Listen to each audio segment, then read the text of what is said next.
tahun Saka, masa memanah Surya. Tangis pertama seorang anak menggema di tanah Jawa. Kehadirannya terhitung dalam ramalan para bijaksana. Sejak dalam rahim sang ratu telah nampak tanda keluhurannya. Hujan lebat dan gemuruh halilintar menyambar-nyambar membahana. Gempa bumi mengguncang Majapahit. Disusul Gunung Kelut memuntahkan lavanya ke angkasa. Itulah tanda Sang Hyang Widi menyambut putra Tribuana Tunggadewi, seorang maharaja yang kelak menggentarkan Nusantara. Dialah Hayam Wuruk, titisan dewa untuk Majapahit Jaya. Setelah kepergian sang nenek dan mundurnya Tribuana Tunggadewi dari singgasana Majapahit tahun 1350, Hayam Wuruk yang baru berusia 16 tahun ditunjuk sebagai raja muda. Ia bergelar Sri Raja Sanagara. Sedari kecil, ia telah dididik menjadi pemimpin yang ditakdirkan untuk tanah Majapahit. Di saat anak seusianya asyik bermain, Hayam Wuruk sudah akrab dengan hiruk-pikuk sidang negara dan strategi perang. Begitu ia menggenggam kekuasaan tertinggi, mentornya Mahapati Gajah Mada berdiri tegak di sisinya. Bukan lagi sekadar melindungi, melainkan sebagai tangan kanan yang kelak membantu Hayam Wuruk menyatukan Nusantara. Selama 39 tahun berkuasa, kepemimpinan Hayam Wuruk meninggalkan goresan emas dalam catatan sejarah Nusantara, membawa Majapahit ke puncak kejayaannya.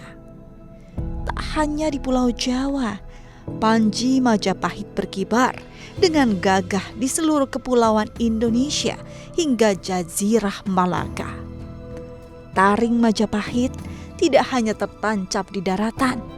Di bawah komando Empu Nala, armada Angkatan Laut Majapahit tumbuh menjadi penguasa samudra. Gerbang megah di Trowulan menjadi saksi bisu. Utusan kerajaan asing yang datang silih berganti membawa persembahan dan upeti, tanda persahabatan bagi sang maharaja. Kemahiran Hayam Wuruk dalam berpolitik mampu mencairkan ketegangan militer dengan Kekaisaran Tiongkok, memulihkan hubungan yang retak selama 75 tahun.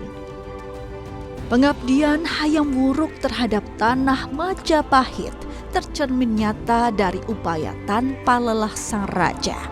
Di matanya, air bukan sekadar bagian dari alam, melainkan urat nadi yang menjaga perekonomian tetap hidup. Sungai Berantas dan Bengawan Solo menjadi penghubung hasil panen dari pelosok desa dengan para pedagang di pelabuhan. Majapahit menjelma sebagai pusat perniagaan paling sibuk di Asia Tenggara.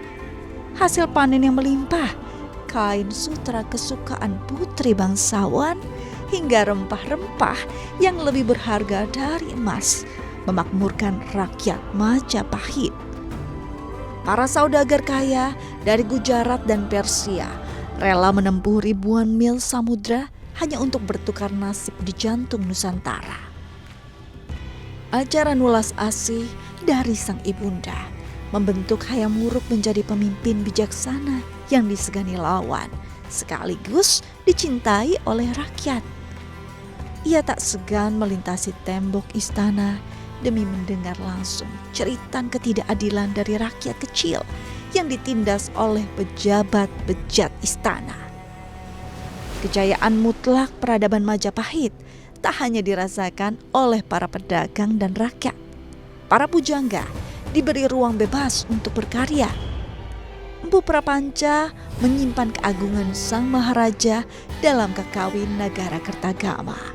Sementara Empu Tantular menumbuhkan akar semboyan Bhinneka Tunggal Ika lewat kakawin Sutasoma. Meski namanya telah menyatu menjadi legenda, Hayam Wuruk masih terus diagungkan hingga detik ini sebagai pengingat bahwa kejayaan sebuah negara dimulai dari pemimpin yang mencintai rakyatnya dengan tulus dan mengabdikan hidupnya demi kemakmuran bangsa.